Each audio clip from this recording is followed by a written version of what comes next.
ওয়াকফ ব্যাপারে কয়েকটা জিনিস আমি বলতে চাই। একটা কমন মিস্টেক আমরা আইনজীবী এবং বিজ্ঞ বিচারকগণ করে থাকি, একদম common mistake.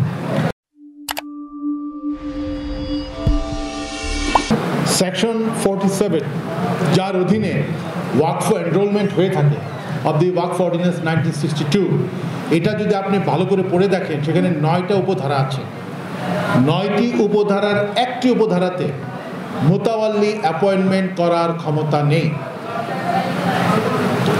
The only job that can be done by the Waqf administrator is to make an order in respect of whether the very property is to be enrolled as a Waqf property or not.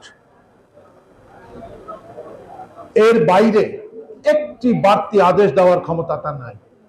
আমি দেখেছি তারা এই একই আদেশে মোতাওয়াল্লি এবং ওয়াকফ management কমিটিও মঞ্জুরি দেয়, যেটা within the section 47 এ কোনো সুযোগ নাই। যদি এই ধরনের কোনো বিষয় দেখেন, come straightforward to the writ jurisdiction, provided that an application is being made to the Waqf administrator. If he does not consider, then you come to the writ. এটা হচ্ছে আমার নিবেদন। এবার আসেন, আপনাদের কাছে যদি কাগজ কলম থাকে মেহরবানি করে একটু কাগজ কলম নেন যে ওয়াকফ অ্যাডমিনিস্ট্রেটরের কয়টি ধারায় আপনার ওয়াকফ রেজিস্ট্রেশনের ক্ষমতা আছে, এটা একটু আপনারা নোট নিয়ে নেন। এটা আপনাদের সবসময় মোতাওয়াল্লি নিয়োগের ক্ষমতা, ওয়াকফ প্রশাসকের মোতাওয়াল্লি নিয়োগের ক্ষমতা আছে 9টি ধারায়। কয়টি? কি কি ধারা এটা একটু লিখে নেন। ওয়াকফ অর্ডিন্যান্স 1962 এর সেকশন 27D, তারপর আছে সেকশন 29,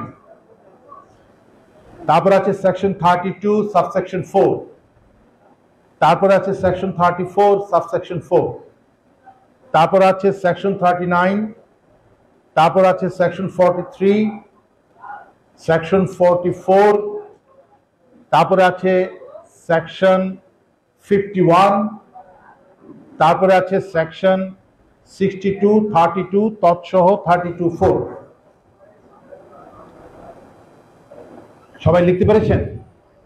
এই কয়টি ধারার অধীনে ওয়াকফ প্রশাসকে মুতাওয়াল্লি নিয়োগের ক্ষমতা আছে?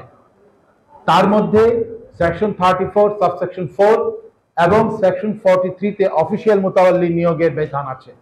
মজার বিষয় হচ্ছে 2013 সালে একটি অ্যামেন্ডমেন্ট হয়েছে ওয়াকফ অর্ডিন্যান্সে, সেখানে এবং মূল আইনে অফিসিয়াল মুতাওয়াল্লির কোনো সংজ্ঞা দেওয়া হয়নি।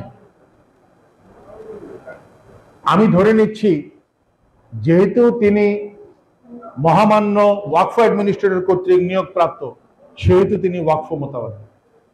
মজার বিষয় হচ্ছে আরো যে 7টি ধারা আছে, ওই ধারাতেও তো তিনিই আদেশ দেন, তাহলে তারা কেন অফিসিয়াল মুতাওয়াল্লি না? আপনারা এটা বিবেচনা করবেন, ঠিক আছে? আপনারা এটা বিবেচনা করবেন।